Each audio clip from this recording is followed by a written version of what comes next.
നുണകളേക്കാൾ ഭേദം യുദ്ധമാണ്. അങ്ങനെ ഒരു ചൊല്ലുണ്ട്. ഈശോ മിശിഹായ്ക്ക് സ്തുതിയായിരിക്കട്ടെ. ഞാൻ മാണിപ്പറമ്പിലച്ചൻ. ഒത്തുതീർപ്പലെ ഉതപ്പുകൾ, കുർബാന ഏകീകരണം, നാൾ വഴിയും കാണാചരടുകളും എന്ന പേരിലുള്ള മോൺസിഞ്ഞോർ നരികുളത്തിൻ്റെ പുസ്തകം, അതിൻ്റെ മുഖമൊഴി വായിച്ചപ്പോൾ എൻ്റെ മനസ്സിലേക്ക് വന്ന ഒരു ചൊല്ലാണ്: നുണകളേക്കാൾ നല്ലത് ഭീകര യുദ്ധമാണ്. ഞാനതിൻ്റെ പശ്ചാത്തലം, സന്ദർഭം പിന്നീട് പറയാം. ഇപ്പോൾ ഞാൻ മുഖമൊഴിയിൽ നിന്ന് എന്ന് പറഞ്ഞിട്ട് ഏക മീഡിയയിൽ വന്ന ഒരു വാർത്ത വായിക്കാം. ഈ മോൺസിഞ്ഞോർ നരികുളത്തിൻ്റെ പുസ്തകം അവതരിപ്പിക്കുന്നതിന് മുമ്പുള്ള വീഡിയോ, പാർട്ട് 1, പാർട്ട് 2, പാർട്ട് 3 അങ്ങനെ പറയുന്നതിന് മുമ്പുള്ള വീഡിയോ. ആ വീഡിയോ നിങ്ങൾ കേട്ടിട്ടുണ്ടാകാം. കേൾക്കാത്തവർക്ക് വേണ്ടി ഞാൻ അതിലത്തെ വാർത്ത അങ്ങനെ തന്നെ വായിക്കാം. വാർത്ത ഏക മീഡിയയിലുള്ള വാർത്ത അങ്ങനെ തന്നെ വായിക്കാം. എന്നിട്ട് അതിലെ ചില കാര്യങ്ങളോടുള്ള എൻ്റെ നിലപാട് ഞാൻ വ്യക്തമാക്കാം. അത് നിങ്ങൾക്കും സഹായകരമാകും എന്ന് ഞാൻ വിചാരിക്കുന്നു. കുർബാനയുടെ ഏകീകൃത രീതി നടപ്പിലാക്കുന്നതിന് ബന്ധപ്പെട്ടവർ നടത്തിയ ഗൂഢതന്ത്രങ്ങൾ ലോകത്തിന്റെ മനസാക്ഷിയാകേണ്ട സഭയ്ക്ക് ചേർന്ന രീതിയല്ലായിരുന്നുവെന്ന ഉത്തമ ബോധ്യം എന്നെ അലോസരപ്പെടുത്തി. നരികുളത്തെ എല്ലാ സത്യവും പറയണമെന്നില്ല, പറയുന്നത് അത്രയും സത്യമായിരിക്കണമെന്ന തത്വം മുറുകെ പിടിച്ച് ഗ്രന്ഥം രചിച്ചു. ലഭ്യമായ എല്ലാ രേഖകളും പരിശോധിച്ച ശേഷമാണ് എഴുതാൻ ആരംഭിച്ചത്. ആധികാരിക രേഖകൾ കൂടാതെ കഴിഞ്ഞ 40 സംവത്സരക്കാലം താൻ നേരിട്ടറിഞ്ഞതും അനുഭവിച്ചറിഞ്ഞതുമായ കാര്യങ്ങളും ഈ ഗ്രന്ഥരചനയിൽ ഉപയോഗിച്ചിട്ടുണ്ട് എന്ന് മോൺസിഞ്ഞോർ വെളിപ്പെടുത്തുന്നു. മൗണ്ട് തോമസിൽ നിന്ന് പ്രസാധനം ചെയ്ത സിനഡൽ ന്യൂസിൽ പ്രത്യക്ഷപ്പെട്ട റിപ്പോർട്ടുകളും തീരുമാനങ്ങളും അവിടെ പുറകിലെ തന്ത്രപരമായ നീക്കങ്ങളും സിനഡാനുകൂലികൾ എന്ന് വിളിക്കപ്പെടുന്നവരുടെ അടിസ്ഥാനരഹിതമായ ആരോപണങ്ങളും നുണക്കഥകളും ഒത്തുതീർപ്പൽ ഉതപ്പുകൾ, ഏകീകൃത കുർബാന, നാൾ വഴിയും കാണാച്ചരടുകളും എന്ന ഈ ഗ്രന്ഥം തുറന്നു കാണിക്കുന്നുണ്ട്.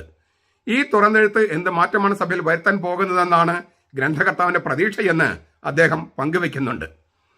അതിങ്ങനെയാണ്: പ്രസിദ്ധ ബ്രിട്ടീഷ് അമേരിക്കൻ നോവലിസ്റ്റ് സൽമാൻ റഷ്ദി ഒരിക്കൽ പറഞ്ഞു, ഒരു കവിതയ്ക്ക് വെടിയുണ്ടയെ തടുക്കാൻ കഴിയില്ല, ഒരു നോവലിന് ബോംബിനെ നിർവീര്യമാക്കാനും കഴിയില്ല. എങ്കിലും സത്യത്തെ പ്രഘോഷിക്കാനും നുണയെ ചൂണ്ടിക്കാണിക്കാനും പറ്റും. നുണകൾ ചുറ്റിലും നിറയുന്ന ഇക്കാലത്ത് സത്യം പറയുക എന്നത് വിപ്ലവ പ്രവർത്തനമാണ് എന്ന് ജോർജ് ഓർവെലിന്റെ ഒരു നിരീക്ഷണവുമുണ്ട്. ഗ്രന്ഥകർത്താവിന്റെ ശ്രദ്ധയിൽപ്പെട്ട ചില അസത്യങ്ങൾ ചൂണ്ടിക്കാട്ടി അറിയാവുന്ന സത്യങ്ങൾ രേഖപ്പെടുത്താനുള്ള ശ്രമമാണ് ഈ രചന. റഷ്യൻ സാഹിത്യകാരൻ ബോറിസ് പാസ്തനാക്ക് എഴുതിയത് ഓർക്കുന്നു: എല്ലാ തലമുറകളിലും സത്യം വിളിച്ചു പറയുന്ന ചില വിഡ്ഢികൾ ഉണ്ടായിരിക്കണം.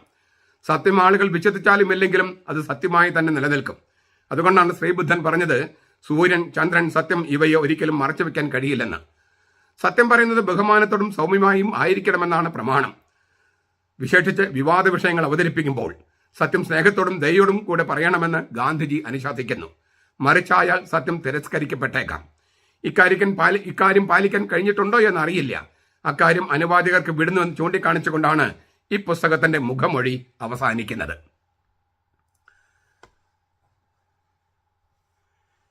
ഈ മുഖമൊഴിയിൽ പറഞ്ഞിരിക്കുന്നു എന്ന് പറഞ്ഞിട്ട് ഏക മീഡിയയിൽ വന്നിരിക്കുന്ന കാര്യങ്ങൾക്കുള്ള മറുപടിയാണ് ഞാൻ പറയുന്നത്. മറുപടി എന്ന് പറഞ്ഞാൽ അതിനെക്കുറിച്ചുള്ള എൻ്റെ വിലയിരുത്തലും നിരീക്ഷണവും. കുർബാനയുടെ ഏകീകൃത രീതി നടപ്പിലാക്കുന്നതിന് ബന്ധപ്പെട്ടവർ നടത്തിയ ഗൂഢതന്ത്രങ്ങൾ ലോകത്തിന്റെ മനസാക്ഷിയാകേണ്ട സഭയ്ക്ക് ചേർന്ന രീതി അല്ലായിരുന്നുവെന്ന ഉത്തമ ബോധ്യം നരികുളത്തെ അലോസരപ്പെടുത്തി. കുർബാനയുടെ ഏകീകൃത രീതി നടപ്പിലാക്കുന്നതിന് ബന്ധപ്പെട്ടവർ എന്ന് വെച്ചാൽ സുറിയാനി കത്തോലിക്ക സഭ എന്ന സീറോ മലബാർ സഭയുടെ മെത്രാന്മാർ ഗൂഢതന്ത്രങ്ങൾ നടത്തിയെന്നാണ് നരികുളമച്ചന്റെ ആരോപണം. അത് ലോകത്തിന്റെ മനസാക്ഷിയാകേണ്ട സഭയ്ക്ക് ചേർന്ന രീതി അല്ലായിരുന്നുവെന്ന ഉത്തമ ബോധ്യം അദ്ദേഹത്തെ അലോസരപ്പെടുത്തി. അത്രേ. എന്താണ് ഗൂഢതന്ത്രങ്ങൾ? യാതൊരു ഗൂഢതന്ത്രങ്ങളും ഉണ്ടായിരുന്നില്ലെന്ന് കഴിഞ്ഞ പല വീഡിയോയിലൂടെയും ഞാൻ തെളിവ് സഹിതം വ്യക്തമാക്കിയതാണ്. 1998 ആർക്കി എപ്പിസ്കോപ്പൽ അസംബ്ലി ആവശ്യപ്പെട്ടതും 1993 നവംബറിലെ മെത്രാന്മാരുടെ സെനഡ് ഏകകണ്ഠേന തീരുമാനിച്ചതുമാണ് കുർബാനയുടെ ഏകീകൃത രീതി. 2000 ജൂലൈ മുതൽ അത് നടപ്പിലാക്കി. എന്നാൽ എറണാകുളം, അങ്കമാലി, ഇരിങ്ങാലക്കുട, തൃശൂർ തുടങ്ങിയ രൂപതകളിൽ അത് നടപ്പാക്കിയില്ല. അതിനാൽ 2009, 2014, 2017, 2019 സംവത്സരങ്ങളിൽ ഇത് നടപ്പാക്കാനുള്ള ശ്രമങ്ങൾ തുടർന്നുകൊണ്ടിരുന്നു. 2020 ജൂലൈ 10 അന്തിമ തക്സ പരിചിത സിംഹാസനത്തിന് അയച്ചു കൊടുത്തു. 2021 ജൂൺ 9 തക്സ അംഗീകരിച്ചുകൊണ്ടുള്ള അറിയിപ്പ് വന്നു. 2023 ജൂലൈ 3 മാർപ്പാപ്പയുടെ ആഹ്വാനവും പ്രസിദ്ധം ചെയ്യപ്പെട്ടു. ഇതിനിടയിലുണ്ടായ 37 സിനഡുകളിൽ 37 സിനഡ് ഉണ്ടായെന്നാണ് നരികുളച്ചൻ പറയണേ. 37 സിനഡിൽ ഒന്നിൽ പോലും ഒരു മെത്രാൻ പോലും ഒരു ബിഷപ്പ് പോലും 1999 സിനഡ് തീരുമാനം പുനഃപരിശോധിക്കണമെന്ന് ആവശ്യപ്പെട്ടിട്ടില്ല. ഒരു സിനഡിലും ഒരു മെത്രാൻ പോലും. എറണാകുളം അങ്കമാലി അതിരൂപതയിലെ മെത്രാന്മാർ അടക്കമാണ് ഞാൻ പറയണേ. പിന്നെ എന്ത് ഗൂഢതന്ത്രമാണ് മോൺസൺ നരികുളം ഈ മെത്രാന്മാരിൽ ആരോപിക്കുന്നതെന്ന് സഭാ മക്കൾക്ക് മനസ്സിലാകുന്നില്ല. നമ്മുടെ സീറോ മലബാർ സഭയിലെ സുറിയാനി കത്തോലിക്ക സഭ എന്ന സീറോ മലബാർ സഭയിലെ എല്ലാ മെത്രാന്മാരെയും സംശയത്തിന് നിഴലിൽ നിർത്താൻ മോൺസൺ നരികുളത്തിന് ഒരു രേഖയെങ്കിലും ഹാജരാക്കാമോ? ഇല്ലെങ്കിൽ ഒരു സഭയെ മൊത്തത്തിൽ ആ സഭയുടെ മെത്രാന്മാരുടെ സിനഡിനെയും മെത്രാന്മാരെയും പിന്നെ മാർപ്പാപ്പ തൊട്ട് പൗരത്വ തിരുസംഘത്തെ മുഴുവനെയും ഗൂഢതന്ത്രങ്ങളുടെ ആശാന്മാർ എന്ന് മുദ്ര കുത്താൻ മോൺസൺ നരികുളത്തിന് എന്ത് അധികാരം, എന്ത് ആധികാരികത, എന്ത് ധാർമ്മിക ബോധമാണ് അദ്ദേഹത്തിനുള്ളത്, അല്ലെങ്കിൽ ധാർമ്മികമായുള്ള അധികാരം അദ്ദേഹത്തിനുള്ളത്? യാതൊന്നുമില്ല. അദ്ദേഹം പറയുന്ന ഒരു വാക്കുകൾ മുമ്പ് പറഞ്ഞിട്ടുള്ളതാ. പൂർണ്ണമായും കിഴക്കോട്ട് തിരിഞ്ഞ്, അല്ലെങ്കിൽ പൂർണ്ണമായും ജനാഭിമുഖം, അതിന് മാത്രമേ സാങ്കത്യമുള്ളൂ. ഏകീകൃത രീതി സാങ്കത്യമുള്ളുവെന്നും ഏകീകൃത രീതി മെത്രാന്മാരെ കണ്ടുപിടുത്തമാണെന്നും നരികുളം ആരോപിക്കുന്നു. എനിക്ക് 2 ചോദ്യങ്ങൾ നരികുളത്തോട് ചോദിക്കാനുണ്ട്. ഒന്ന്, മെത്രാന്മാരല്ലേ ലിറ്റർജിയുടെ കാര്യത്തിൽ എല്ലാവരെയും ഒരുമിച്ച് കൊണ്ടുപോകാനുള്ള കാര്യങ്ങൾ കണ്ടെത്തേണ്ടതും തീരുമാനങ്ങൾ എടുക്കേണ്ടതും? മെത്രാന്മാരുടെ കണ്ടെത്തലാണ് എന്ന് പറഞ്ഞാൽ അധികാരമുള്ളവരല്ലേ കണ്ടെത്തുക? അതിലെന്താണ് തെറ്റ്? മെത്രാന്മാർക്കല്ലേ അതിന് അധികാരം? ലിറ്റർജിയുടെ കാര്യത്തിൽ അധികാരമുള്ളത് മെത്രാന്മാരല്ലേ? അധികാരമില്ലാത്തവരാണ് കണ്ടെത്തിയതെങ്കിൽ നമുക്ക് ആരോപിക്കാം. അധികാരമുള്ളവർ ഏകീകൃത രീതി എന്നൊരു മാർഗം കണ്ടെത്തിയെങ്കിൽ അത് അധികാരമുള്ളവരല്ലേ കണ്ടെത്തിയത്? അത് എല്ലാവരും ഒരുമിച്ച് കൊണ്ടുപോകാൻ വേണ്ടിയായിരുന്നു എന്ന കാര്യം ആർക്കെങ്കിലും സംശയമുണ്ടോ? അനേകം രൂപതകളിൽ മുഴുവനായും ദൈവോന്മുഖമായിട്ടും ചില രൂപതകളിൽ പൂർണ്ണമായും ജനാഭിമുഖമായിട്ടായിരുന്നു കുർബാന. 2 കൂട്ടരെയും ഒരുമിച്ച് കൊണ്ടുവരാൻ വേണ്ടിയാണ് നമ്മളിപ്പോൾ ഈ പറയുന്ന 50-50 എന്ന ഫോർമുല. ആ വാക്കൊന്നും ശരിയല്ല. കുർബാനയുടെ ഏകീകൃത രൂപം എന്ന് വെച്ചാൽ സഭയുടെ ലിറ്റർജി, അത് മെത്രാന്മാർ തന്നെയല്ല കണ്ടെത്തേണ്ടിയിരുന്നത്. അതിൽ ദുരൂഹത ആരോപിക്കുന്നതിന്റെ ന്യായം എന്താണ്? അധികാരമുള്ളവരല്ലേ കണ്ടെത്തേണ്ടത്? അത് കണ്ടെത്തിയതും. 2, ഈ ബെനഡിക്ട് മാർപ്പാപ്പ the spirit of the liturgy എന്ന ഗ്രന്ഥത്തിലും മറ്റു രേഖകളിലും നിർദ്ദേശിച്ച ഏറ്റവും ആദർശപൂർണമായ മാതൃകയല്ലേ 1999 സിനഡിൽ നമ്മുടെ മെത്രാന്മാർ സ്വീകരിച്ചത്? ബെനഡിക്ട് മാർപ്പാപ്പ അത് പിന്നീടാണ് പുസ്തകത്തിൽ എഴുതണമെന്ന് ഓർക്കണം. അപ്പോൾ വാസ്തവത്തിൽ ബെനഡിക്ട് മാർപ്പാപ്പയ്ക്ക് പോലും ഒരു ഉൾക്കാഴ്ച കിട്ടാനോ, ഒരുപക്ഷെ അതിന് മുമ്പ് ഉൾക്കാഴ്ച ഉണ്ടായിരുന്നിരിക്കാം. നമ്മുടെ സീറോ മലബാർ സഭ എന്ന് പറയുന്ന സുറിയാനി കത്തോലിക്ക സഭയുടെ മെത്രാന്മാരുടെ ജീനിയസ് എന്ന് ഞാൻ പറഞ്ഞത് ഇതാണ്. അതില് കുറ്റം കണ്ടെത്താൻ നരികുളത്തിന് എന്താണ് അധികാരം? അധികാരമുള്ള മെത്രാന്മാരാണ് ഈ ഏകീകൃത രൂപം പ്രപ്പോസ് ചെയ്തതും അത് റോം അംഗീകരിച്ചതും. അത് സാർവത്രിക സഭയ്ക്ക് മുഴുവൻ, ലത്തീൻ സഭയ്ക്ക് പോലും പിന്നീട് അനുഗണിക്കാനുള്ള മാതൃകയായിട്ടാണ് കിടക്കുന്നത്. അതിൽ അഭിമാനം കൊള്ളുകയല്ലേ സുറിയാനി കത്തോലിക്കരായ സീറോ മലബാർ സഭ വേണ്ടത്? നരികുളം അച്ചം അടക്കം. അത് ഗൂഢതന്ത്രം എന്ന് പറയാൻ ഒരു രേഖയെങ്കിലും അദ്ദേഹത്തിന് ഹാജരാക്കാൻ പറ്റുമോ? എല്ലാ സത്യവും പറയണമെന്നില്ല. പറയുന്നത് അത്രയും സത്യമായിരിക്കണമെന്ന തത്വം മുറുകെ പിടിച്ച് ഗ്രന്ഥം രചിച്ചു. അത് എന്ന അവകാശവാദം ഈ പുസ്തകത്തിന്, നരികുളച്ചന്റെ ഈ പുസ്തകത്തിന് ഒട്ടും ചേരില്ല. കാരണം നരികുളച്ചൻ പറഞ്ഞിരിക്കുന്നതിൽ മിക്കവാറും എല്ലാം തന്നെ ഏകപക്ഷീയമായ സത്യമാണ്. അതായത് എറണാകുളം അങ്കമാലി അതിരൂപതയിലെ വിമത വൈദികരും അൽമായ മുന്നേറ്റക്കാരും പറയുന്ന സത്യം അല്ലാതെ വസ്തുനിഷ്ഠമായ സത്യം എന്തെന്ന് അറിയാനുള്ള ഒരു ശ്രമം പോലും നരികുളച്ചൻ ഈ പുസ്തകത്തിൽ നടത്തിയിട്ടില്ല. എറണാകുളം അങ്കമാലി അതിരൂപതയിലെ വിമത വൈദികർ പറയുന്ന, അൽമായ മുന്നേറ്റക്കാർ എന്ന് പറയുന്ന ഈ സഭ അംഗീകരിക്കാത്ത ഒരു സംഘടന പറയുന്ന ആ കാര്യങ്ങളല്ലാതെ മറ്റൊരു സത്യവും അന്വേഷിക്കാൻ നരികുളച്ചൻ ഈ പുസ്തകത്തിൽ ശ്രമിച്ചിട്ടില്ല. അതുകൊണ്ട് പറയുന്നത് അത്രയും സത്യമായിരിക്കണമെന്ന തത്വം മുറുകെ പിടിച്ചു എന്നുള്ളത് തീർത്തും തെറ്റായ ഒരു പ്രസ്താവനയാണ്. കാരണം ഒരു പക്ഷത്തിന്റെ സത്യം അതല്ലല്ലോ ശരിക്കുള്ള സത്യം. ഒരു പക്ഷം പറയുന്ന ഒരു അഭിപ്രായത്തെ സത്യമായിട്ട് അവതരിപ്പിച്ചിരിക്കുക. വിമത വൈദികർ, അതായത് മാർപ്പാപ്പ തൊട്ടുള്ള സകല അധികാരികളെയും അനുസരിക്കാതെ സഭയുടെ കുർബാന അർപ്പിക്കാതെ മാറി നിൽക്കുന്ന, ശീശ്മയിൽ നിൽക്കുന്ന വൈദികരുടെ അഭിപ്രായത്തെ സത്യമായി അവതരിപ്പിച്ചിരിക്കുകയാണ് നരികുളച്ചൻ. അതുകൊണ്ട് തന്നെ പറയുന്നത് അത്രയും സത്യമായിരിക്കണമെന്ന തത്വം ഞാൻ മുറുകെ പിടിച്ചു എന്നുള്ളത് ആ പ്രസ്താവന തന്നെ വലിയൊരു കള്ളമാണ്, വലിയൊരു നുണയാണ്. ലഭ്യമായ എല്ലാ രേഖകളും പരിശോധിച്ച ശേഷമാണ് എഴുതാൻ ആരംഭിച്ചത്. അത് കല്ല് വെച്ച നുണയാണ്. ഞാൻ നിങ്ങൾക്ക് തെളിവ് നൽകിയായിരുന്നു. നിങ്ങളുടെ കയ്യിലിരിക്കുന്ന കുർബാന പുസ്തകം നോക്കുക. നിങ്ങളുടെ കയ്യിലിരിക്കുന്ന കുർബാന പുസ്തകം, ഇപ്പൊ നിങ്ങൾ ചെറിയ കുർബാന പുസ്തകമല്ലേ, ആ കുർബാന പുസ്തകത്തിൽ ലിറ്റർജി കമ്മീഷൻ ചെയർമാൻ ആയിരുന്ന ഇളവനാൽ പിതാവിന്റെ പ്രസ്താവനയുണ്ട്. അതിന്റെ ആ പ്രസ്താവനയുടെ ഡീറ്റെയിൽസ് അടക്കം, അതായത് ഏത് ഡോക്യുമെന്റ് എന്നൊക്കെ ബ്രാക്കറ്റിൽ ഇട്ടിട്ട് കൃത്യമായ രേഖകൾ ചരിത്രം മുഴുവൻ കൊടുത്തിട്ടുണ്ട്. ആ രേഖ പോലും, അതായത് സീറോ മലബാർ സഭയിലെ എല്ലാ ആളുകളുടെയും കയ്യിലിരിക്കുന്ന അച്ചടിച്ച് രേഖകൾ സഹിതം പ്രസിദ്ധപ്പെടുത്തിയിരിക്കുന്ന, ഔദ്യോഗികമായി പ്രസിദ്ധപ്പെടുത്തിയിരിക്കുന്ന ഇളവനാൽ പിതാവ് ലിറ്റററി കമ്മീഷൻ ചെയർമാൻ പ്രസിദ്ധപ്പെടുത്തിയ രേഖ പോലും നരികുളച്ചൻ പരിശോധിച്ചിട്ടില്ല. അപ്പൊ എല്ലാ രേഖകളും പരിശോധിച്ച ശേഷമാണ് എഴുതാൻ ആരംഭിച്ചതെന്നത് മറ്റൊരു വലിയ നുണയാണ്. തെളിവ്, നിങ്ങളുടെ കയ്യിലിരിക്കുന്ന കുർബാന പുസ്തകത്തിൽ അച്ചടിച്ച് നൽകിയിരിക്കുന്ന ആ രേഖ പോലും നരികുളച്ചൻ പരിശോധിച്ചിട്ടില്ല. ആ രേഖ പരിശോധിച്ചിരുന്നുവെങ്കിൽ ഇങ്ങനെ പറയുമായിരുന്നില്ല. ഒരു സിനഡൽ ന്യൂസിലും ഈ ഏകീകൃത കുർബാന തീരുമാനം ഞാൻ കണ്ടില്ല എന്ന് അദ്ദേഹം കല്ല് വെച്ച നുണ പറയുമായിരുന്നില്ല. അപ്പോ നിങ്ങളുടെ കയ്യിലിരിക്കുന്ന കുർബാന പുസ്തകത്തിൽ ഇരിക്കുന്ന രേഖ പോലും നരികുളച്ചൻ പരിശോധിച്ചിട്ടില്ല. അതൊരു സത്യാവസ്ഥ അംഗീകരിച്ചിട്ടുമില്ല. കഴിഞ്ഞ 40 സംവത്സരക്കാലം താൻ നേരിട്ടറിഞ്ഞതും അനുഭവിച്ചറിഞ്ഞ കാര്യങ്ങളും ഈ ഗ്രന്ഥരചനയിൽ ഉപയോഗിച്ചിട്ടുണ്ട് എന്ന് മോൺസിഞ്ഞോർ നരികുളം പറയുന്നു. ആ പ്രസ്താവനയെക്കുറിച്ച് എനിക്ക് 2-3 കാര്യങ്ങൾ ചൂണ്ടിക്കാണിക്കാനുണ്ട്. ഒന്ന്, എറണാകുളം അങ്കമാലി അതിരൂപതയെ പ്രതിനിധാനം ചെയ്ത് ഒരാളുണ്ടായാൽ അവരെ സഭയുടെ മുഖ്യധാരയിലേക്ക് കൊണ്ടുവരാൻ കഴിഞ്ഞാലോ എന്ന് നമ്മുടെ മെത്രാന്മാർ വിചാരിച്ചിട്ടാണ് നരികുളത്തെ ഈ ലിറ്റർജി കമ്മിറ്റിയിലെല്ലാം ഉൾപ്പെടുത്തിയത്.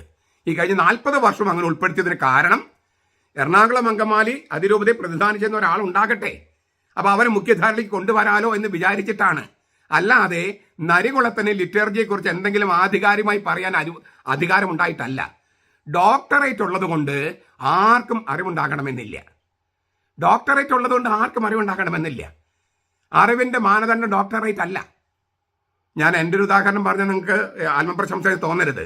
എനിക്ക് ഈ KCBC, കേരള കത്തോലിക്ക മെത്രാൻ സമിതി, എനിക്കൊരു അവാർഡ് നൽകി.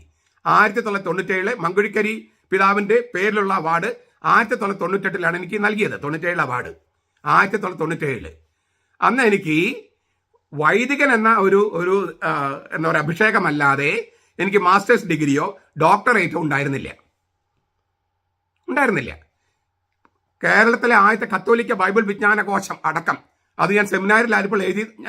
അതിന്റെ ചരിത്രമൊക്കെ ഞാൻ ഷാലോൺ TVക്ക് കൊടുത്ത ഇന്റർവ്യൂവിൽ പറഞ്ഞിട്ടുണ്ട്. ഞാൻ ആവർത്തിക്കേണ്ട കാര്യമില്ല. അതെന്റെ മാനസപുത്രനാണ്. അതിന്റെ ചീഫ് എക്സിക്യൂട്ടീവ് എഡിറ്ററായിരുന്നു ഞാൻ. അതിനു മുമ്പാണ് വിതയ്ക്കപ്പെട്ട വചനം എന്ന പുസ്തകം എഴുതിയത്. മലയാളത്തിൽ ആദ്യത്തെ കത്തോലിക്ക ബൈബിൾ വിജ്ഞാന കോശം അതിൽ ചീഫ് എക്സിക്യൂട്ടീവ് എഡിറ്ററാണ് മാണിപ്പറമ്പലച്ചൻ. അന്ന് അത് എഴുതുമ്പോൾ എനിക്ക് മാസ്റ്റേഴ്സ് ഡിഗ്രിയോ ഡോക്ടറേറ്റോ ഒന്നുമില്ല. ഞാൻ 23 ഗ്രന്ഥങ്ങൾ എഴുതിയപ്പോഴും എനിക്കിതൊന്നുമില്ലായിരുന്നു. അതിനുശേഷമാണ് ഞാൻ മാസ്റ്റേഴ്സിന് പോയതും ഡോക്ടറേറ്റിന് പോയതും. കേരള കത്തോലിക്ക മെത്രാൻ സമിതിയാണ് എനിക്കൊരു അവാർഡ് നൽകിയത്, യുവ പ്രതിഭ അവാർഡ്. കേരള കത്തോലിക്ക മെത്രാന്മാര്. അപ്പോ മാസ്റ്റേഴ്സും ഡോക്ടറേറ്റും ഇല്ലാത്ത ഒരാൾക്ക് ഈ ബൈബിൾ വിജ്ഞാനകോശം തുടങ്ങിയ ഗ്രന്ഥങ്ങളുടെ അതിന്റെ എഡിറ്ററും പിന്നെ ഓഥറൊക്കെ എന്ന നിലയ്ക്ക് ഒരു അവാർഡ് നൽകി. അപ്പോൾ ജൂറിയൊക്കെ വെച്ചിട്ടായിരിക്കുമല്ലോ അവാർഡ് നൽകുക.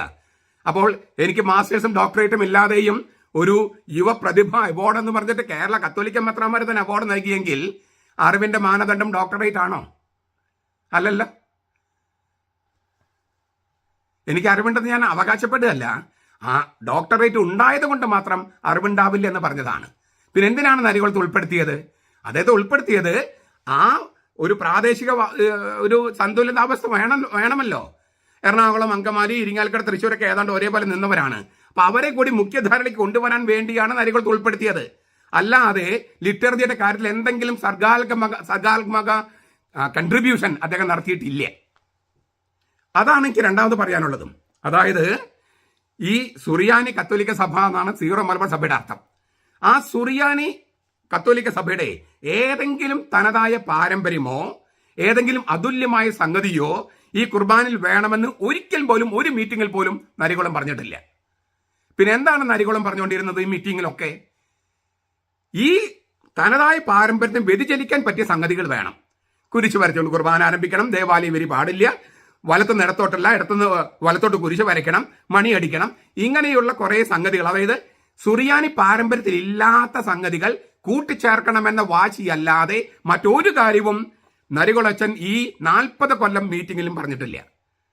അപ്പോൾ താൻ നേരിട്ടറിഞ്ഞതും അനുഭവിച്ചറിഞ്ഞതുമായ കാര്യങ്ങൾ എന്ന് പറയുമ്പോൾ നേരിട്ടറിഞ്ഞതും അനുഭവിച്ചറിഞ്ഞതും സുറിയാനി പാരമ്പര്യമോ സീറോ മലബാർ സഭയുടെ അതുല്യതയോ സ്വത്വബോധമോ ഒന്നുമല്ല.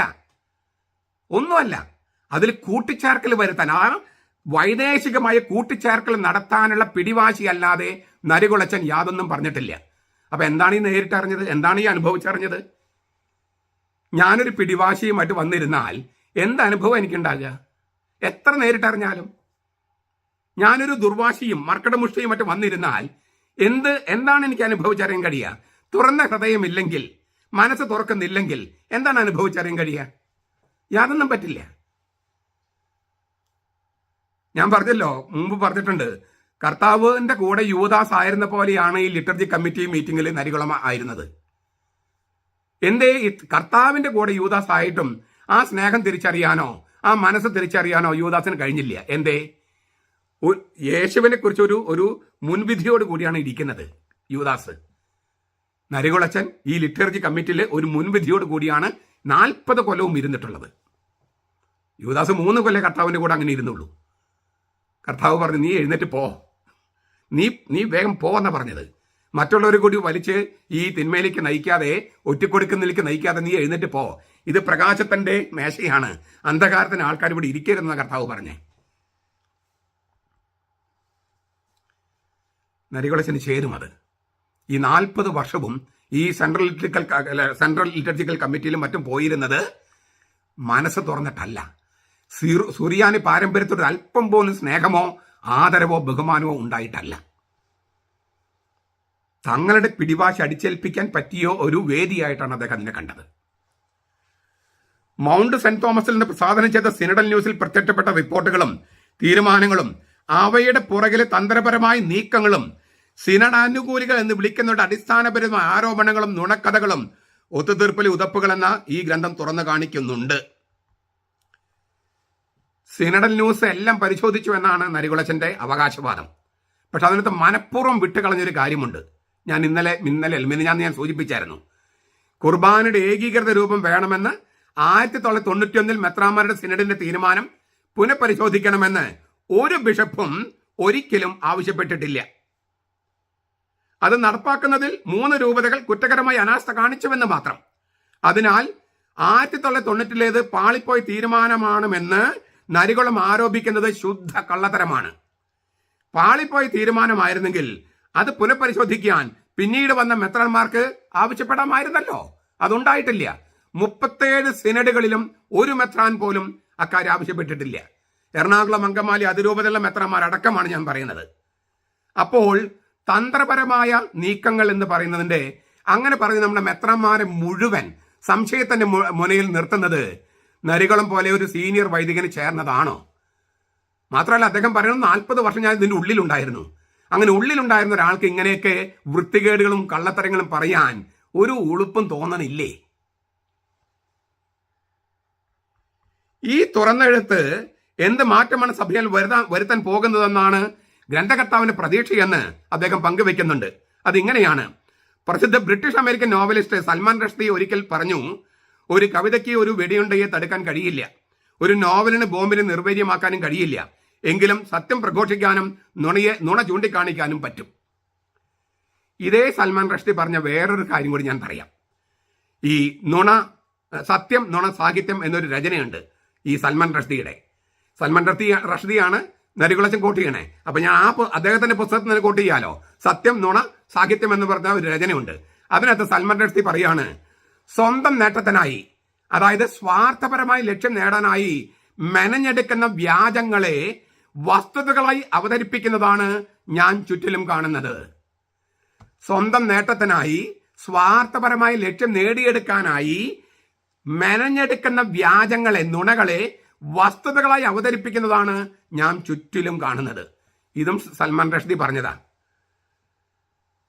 അദ്ദേഹം കൂട്ടിച്ചേർത്തു, എന്നെ വിശ്വസിക്കൂ, ഞാനാണ് സത്യം എന്ന് രാഷ്ട്രീയ നേതാക്കന്മാർ തെരഞ്ഞെടുപ്പ് കാലത്ത് പറയുന്നത് പോലെയാണ് പലരും സംസാരിക്കുന്നത്. നരികുളം സംസാരിക്കുന്നത് അങ്ങനെയാണ്. എന്നെ വിശ്വസിക്കൂ, ഞാനാണ് സത്യം എന്ന് ഓരോ രാഷ്ട്രീയ നേതാക്കന്മാർ വന്ന് തെരഞ്ഞെടുപ്പ് കാലത്ത് പറയും. അങ്ങനെയാണ് നരികുളം സംസാരിക്കുന്നത്. എന്നെ വിശ്വസിക്കൂ, ഞാനാണ് സത്യം എന്ന് രാഷ്ട്രീയ നേതാക്കന്മാർ വോട്ട് കിട്ടാൻ വേണ്ടി കാണിക്കുന്ന ആ തട്ടിപ്പ്, അതേ തട്ടിപ്പാണ് നരികുളം കാണിക്കുന്നത്. ഇതും സൽമാൻ റഷ്ദിയുടെ വാക്കുകളാണ്. നുണകൾ ചുറ്റിലും നിറയുന്ന ഇക്കാലത്ത് സത്യം പറയുക എന്നത് വിപ്ലവ പ്രവർത്തനമാണ് എന്ന ജോർജ് ഓർവെലിന്റെ ഒരു നിരീക്ഷണവും നരികുളം നടത്തുന്നുണ്ട്. നുണകൾ ചുറ്റിലും നിറയുന്ന ഇക്കാലത്ത് സത്യം പറയുക എന്നത് വിപ്ലവ പ്രവർത്തനമാണെന്ന് ജോർജ് ഓർവെൽ പറഞ്ഞിട്ടുണ്ട്. അത് നരികുളം ചൂണ്ടിക്കാണിക്കുന്നുണ്ട്. ആ ജോർജ് ഓർവെൽ പറഞ്ഞിരിക്കുന്ന മറ്റൊരു കാര്യം ഞാൻ പറയട്ടെ. രാഷ്ട്രീയ പാർട്ടികളുടെ ഭാഷ തയ്യാറാക്കപ്പെട്ടിരിക്കുന്നത് തന്നെ, അത് ഏത് പാർട്ടിയായാലും, നുണകളെ സത്യമായി ആവിഷ്കരിക്കുക എന്ന തന്ത്രത്തോടെയാണ്. ഇതോ ജോർജ് ഓർവെൽ പറഞ്ഞിരിക്കുന്നതാ. രാഷ്ട്രീയ പാർട്ടികളുടെ ഭാഷ തയ്യാറാക്കപ്പെട്ടിരിക്കുന്നത് തന്നെ നുണകളെ സത്യമായി ആവിഷ്കരിക്കുക എന്ന തന്ത്രത്തോടു കൂടെയാണ്. ജോർജ് ഓർവെൽ പറഞ്ഞിട്ടുള്ളതാ. ഇതല്ലേ നരികുളത്തിന് ചേരുക? നരികുളത്തിൻ്റെത് രാഷ്ട്രീയ നേതാവിന്റെ ഭാഷയാണ്, അല്ലാതെ സത്യദൈവമായ കർത്താവിനെ ആരാധിക്കുന്ന സത്യവിശ്വാസിയുടെ ഭാഷയല്ല. മാത്രമല്ല, ഒരു പുസ്തകവും മുൻവിധികൾ ഇല്ലാത്തതല്ല എന്ന് ജോർജ് ഓർവെൽ പറഞ്ഞിട്ടുണ്ട്. ഒരു പുസ്തകവും മുൻവിധികൾ ഇല്ലാത്തതല്ല. നരികുളത്തിന്റെ പുസ്തകം മുഴുവൻ മുൻവിധികൾ നിറഞ്ഞതാണ്. സത്യത്തിന്റെ ഒരു അംശം അതിലെവിടെയെങ്കിലും കണ്ടെത്താൻ സാധിച്ചാൽ മഹാഭാഗ്യം എന്നേ പറയാൻ പറ്റൂ.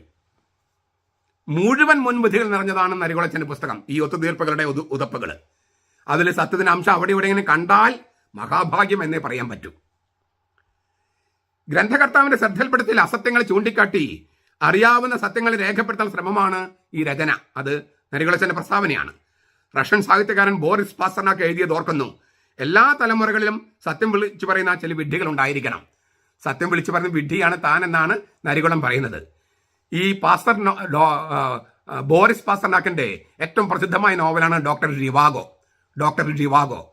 അതിനകത്ത് ഈ ഡോക്ടർ റിവാഗോ എന്ന നോവലിൽ ബോറിസ് പാസ്റ്റർനാക്ക് പറയുന്നുണ്ട്, നോബൽ സമ്മാനം കിട്ടിയിട്ടുള്ള ആളാണ് ഈ പാസ്റ്റർനാക്ക്. അദ്ദേഹം പറയുന്നുണ്ട്, ഈ 1941 രണ്ടാം ലോകമഹായുദ്ധം പൊട്ടിപ്പുറപ്പെട്ടല്ലോ, അതിലേക്ക് സൂചന നൽകിക്കൊണ്ടാണ് പറയുന്നത്, രണ്ടാം ലോകമഹായുദ്ധം പൊട്ടിപ്പുറപ്പെട്ടത് നന്നായി.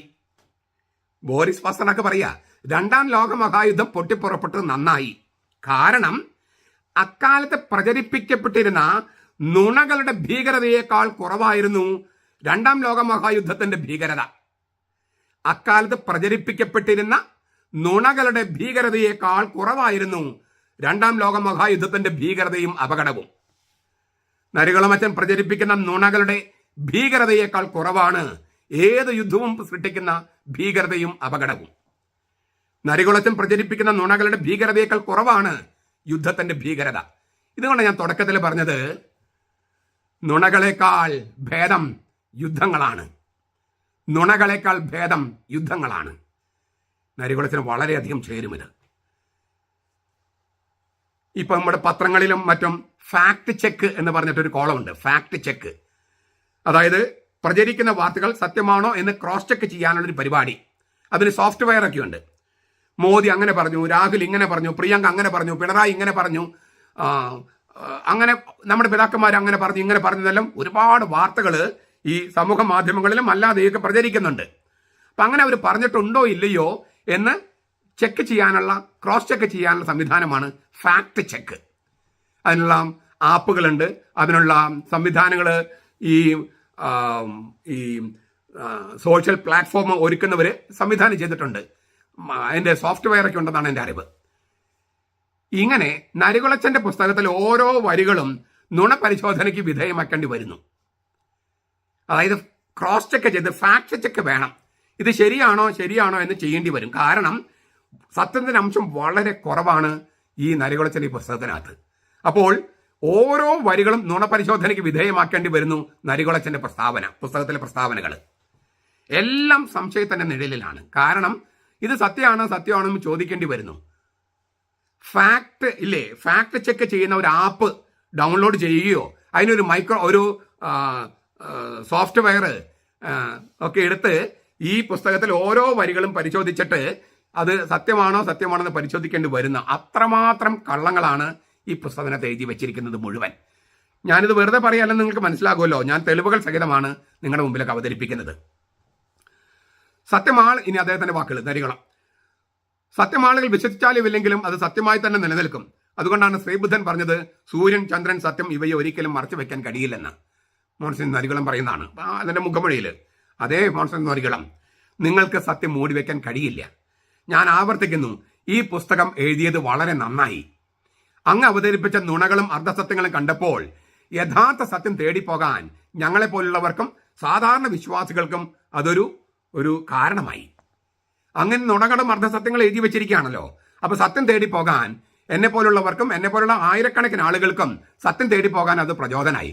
കാരണം അങ്ങ് പറഞ്ഞിരിക്കുന്നതിൽ ബഹുഭൂരിപക്ഷവും നുണകളോ അർദ്ധസത്യങ്ങളോ ഏകപക്ഷീയമായ അഭിപ്രായങ്ങളോ ആണ്. ഏകപക്ഷീയമായ അഭിപ്രായങ്ങളെ, ഒരു വിഭാഗത്തിന്റെ അഭിപ്രായങ്ങളെ സത്യമായിട്ട് അങ്ങ് അവതരിപ്പിക്കുകയാണ്. വ്യാജങ്ങളെ സത്യമായിട്ട് അവതരിപ്പിക്കുക എന്ന അപകടത്തിലാണ് നമ്മൾ നിൽക്കുന്നതെന്ന് സൽമാൻ റഷ്ദി പറഞ്ഞത് അങ്ങേക്ക് നന്നായിട്ട് ചേരും. സത്യം പറയുന്നത് ബഹുമാനത്തോടും സൗമ്യമായും ആയിരിക്കണമെന്നാണ് പ്രമാണം. വിശേഷിച്ച് വിവാദ വിഷയങ്ങൾ അവതരിപ്പിക്കുമ്പോൾ സത്യം സ്നേഹത്തോടും ദയോടും കൂടി പറയണമെന്ന് ഗാന്ധിജി അനുശാസിക്കുന്നു. മറിച്ചായാൽ സത്യം തിരസ്കരിക്കപ്പെടും. ഇക്കാര്യം പാലിക്കാൻ കഴിഞ്ഞിട്ടുണ്ടോ എന്ന് അറിയില്ല. അക്കാര്യം അനുവാചകർക്ക് വിടുന്നു എന്ന് ചൂണ്ടിക്കാണിച്ചുകൊണ്ടാണ് ഈ പുസ്തകത്തിന്റെ മുഖമൊഴി അവസാനിക്കുന്നത്. ഇങ്ങനെയാണ് ഏക മീഡിയയിൽ പറയുന്നത്. ഇതേ ഗാന്ധിജി പറഞ്ഞ കാര്യം കൂടി ഞാൻ പറയാം. ഗാന്ധിജി ഒരിക്കൽ പറഞ്ഞു, if I stood for truth and the whole world banded against me and against the truth I would still fight them all, no matter if they tore me limb from limb. ഞാൻ സത്യത്തിന് വേണ്ടി നിലകൊള്ളുകയും ഈ ലോകം മുഴുവനും എനിക്കെതിരെയും സത്യത്തിനെതിരെയും തമ്പടിക്കുകയും ചെയ്താലും ചുറ്റിലും നിലയുറപ്പിച്ചാലും ഞാൻ അവരെയെല്ലാം ചേർത്ത് തോൽപ്പിക്കും. അവരുടെ അവയവങ്ങൾ ഓരോന്നായി പിച്ച് ചീന്തി കീറിയെടുത്താലും അത് വിരോധമില്ല.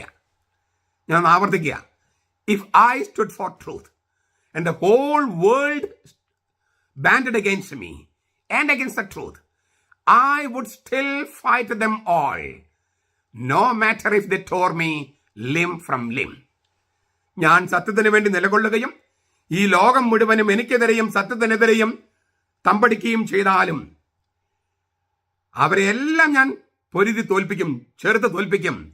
അവരെന്റെ അവയവങ്ങൾ ഓരോന്നായി പിച്ച് ചീന്തി എടുത്താലും എനിക്ക് വിരോധമില്ല. ഇക്കാര്യം മോൺസിഞ്ഞോർ നരികുളത്തോടും അദ്ദേഹത്തിന്റെ കൂട്ടാളികളോടും ആവർത്തിക്കാനായിട്ട് ഞാൻ ആഗ്രഹിക്കുന്നു. ഞങ്ങൾ സത്യത്തിന് വേണ്ടി നിലകൊള്ളുകയും നിങ്ങൾ 400 പേരോ അതിൽ താഴെയോ ഒറ്റക്കെട്ടായി നിലയുറപ്പിച്ചാലും തമ്പടിച്ചാലും നിങ്ങളെല്ലാവരെയും ഞങ്ങൾ പൊരുതി തോൽപ്പിക്കും. ഞങ്ങളുടെ അവയവങ്ങൾ ഓരോന്ന് പിച്ച് ചിന്തിയെടുത്താലും സത്യം വിജയിക്കുകയും ചെയ്യും, ഞങ്ങൾ നിങ്ങൾ തോൽപ്പിക്കുകയും ചെയ്യും. കാരണം മോൺസിഞ്ഞോർ നരികുളം, നിങ്ങളുടെ പക്കൽ സത്യമില്ല. നിങ്ങൾ അർദ്ധസത്യങ്ങളെയും അഭിപ്രായങ്ങളെയും സത്യമായിട്ട് അവതരിപ്പിച്ചിരിക്കുകയാണ്. അതും ഒരു വിഭാഗത്തിന്റെ അഭിപ്രായങ്ങളെ മാത്രം. വസ്തുനിഷ്ഠമായിട്ടുള്ള ഒരു സംഗതി പോലും അങ്ങയുടെ പുസ്തകത്തിൽ കണ്ടെത്താൻ കഴിഞ്ഞിട്ടില്ല. ഞാൻ അടച്ചാക്ഷേപിക്കുകയല്ല, പക്ഷെ അതാണ് സത്യം. ഞാൻ പറയുന്നതാണ് സത്യം. ഇനി പുസ്തകമൊക്കെ മാർക്കറ്റ് വന്നിട്ടുണ്ടാവുമല്ലോ, നിങ്ങൾ വായിച്ച് നോക്കുക. ഞാൻ ഈ പറഞ്ഞ ഈ വീഡിയോസ് ഒന്ന് കണ്ടിട്ട് അതുമായിട്ടൊന്ന് ഒത്തു നോക്കുക. ഞാൻ പറഞ്ഞത് തെറ്റുണ്ടെങ്കിൽ ചൂണ്ടിക്കാണിക്കുക. അപ്പോൾ അദ്ദേഹം പറഞ്ഞാണോ സത്യം, ഞാൻ പറഞ്ഞാണോ സത്യം, നിങ്ങൾ തന്നെ കണ്ടെത്തൂ. വായനക്കാരെ, അനുവാചകരെ, നിങ്ങൾ നല്ല ബുദ്ധിയുള്ളവരല്ലേ. അപ്പൊ ഞാൻ പറയുന്നതിലാണോ സത്യം, നരികുളം അച്ഛൻ പറയുന്നതാണോ സത്യം, അത് നിങ്ങൾക്ക് തന്നെ വിലയിരുത്താലോ. പക്ഷേ നരികുളച്ചന്റെ പുസ്തകം വായിക്കുന്നതോടൊപ്പം തന്നെ ഞാൻ ഈ 5-8 വീഡിയോസിൽ പറഞ്ഞിരിക്കുന്ന കാര്യങ്ങൾ കൂടി കേട്ടിട്ട് വേണം വായിക്കാൻ എന്ന് ഒരു അഭ്യർത്ഥന. സത്യം നിങ്ങളെ സ്വതന്ത്രരാക്കുമെന്നും പുത്രൻ നിങ്ങളെ സ്വതന്ത്രരാക്കിയാൽ നിങ്ങൾ ശരിക്കും സ്വതന്ത്രരാക്കുമെന്നും ഞങ്ങളുടെ കർത്താവ് യേശു മിശിഹ പറഞ്ഞിട്ടുണ്ട്. അത് നിങ്ങൾക്ക് മോൺസിഞ്ഞോർ നരികുളത്തിനും അദ്ദേഹത്തിന്റെ കൂട്ടാളികൾക്കും സംഭവിക്കട്ടെ എന്ന് പ്രാർത്ഥിക്കുന്നു. നമ്മുടെ കർത്താവ് യേശു മിശിഹയുടെ കൃപയും പിതാവായ ദൈവത്തിന്റെ സ്നേഹവും പരിശുദ്ധാത്മാവിന്റെ സഹവാസവും നാം എല്ലാവരോടും കൂടി ഉണ്ടായിരിക്കട്ടെ, ഇപ്പോഴും എപ്പോഴും എന്നേക്കും. ആമീൻ.